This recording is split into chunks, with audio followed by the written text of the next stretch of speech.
Hali birinchi etapda emas, mana 1,5 million tadbirkor bo'lsa, uni 30 mingga yaqini endi o'qib sal bilim oldi. Lekin hali qanchasi bordi? Lekin prямо aytyapti, hali ikkinchi etap qo'yib, uchinchi etapga o'tish kerak deyapti. Ya'ni qoidalar bo'lmaslik kerak, xodimlarga diktatura qilmaslik kerak deyapti. Yo'q, savol, mana shu etapdan o'tish shartmi? Kodeks etapidan, qoidalar odamlarda etapidan. shaxsiy fikri bo'lishi mumkin. Men bunaqa o'ylayman deb. Yoki o'zini shaxsiy istisnoda uni o'zini bir experience unaqasi, tajribasi bo'lishi mumkin. Lekin olimlarda tahlili bo'yicha 50 yil dunyo bo'yicha korporatsiyalarda o'rgangan, yetgan. U sakrab o'tish yo'q. Ha, bundan o'tadi keyingi qadamga. Faqatgina qadamma-qadam ketadi. Sabr jamil degan narsa bor.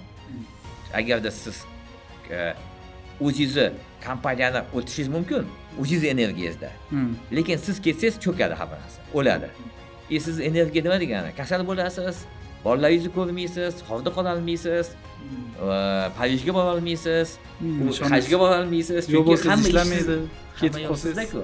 Qaytib kelganda muammolar to'planib qoladi, alohida gaplashib olaylik deydi. Qonunlar qilinmasdan yo'q o'tib ketsangiz, hammasi baribir sizga bog'lanib qoladi. Nafsni bosib chetga o'tib turadigan odamlar tizimda ichidan turib ko'rib bo'lmaydi kamchiliklarni. Shaxmat o'ynaganda ham odam shaxmat o'ynaganda qo'rqib yuradi, chunki yo'qotadigan narsasi bor. Chetdan yaxshi bo'lib ko'rinadi-da.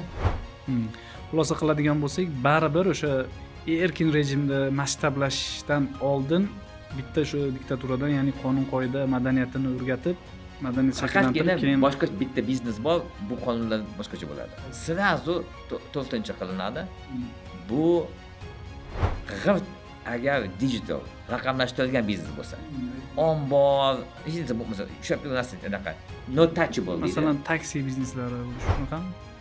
Taksida baribir anaqasi bor. Lekin agar Uber bo'lsa, Yandex yoki aytaylik xalqaro TBC boshidan raqamlashtirilgan biznes bo'lsa, u yerda boshqacha soat 9da keyin qayerdadir dunyoni nari bir burchagida tajriba bo'lgan, endi yangi bir yoqda ochilyapti. Yoki boshidan ham ochsangiz, siz 20 dasturchi oldingizda, lekin zo'r dasturchilar olsangiz, qanaqa qilib soat 9da qanaqa qilib ularni so'kalasiz, qanaqasi ularga to'g'ri anaqa kiyimini to'g'rilab olib kelmaysanmi, bu shortida yuradigan bolaga.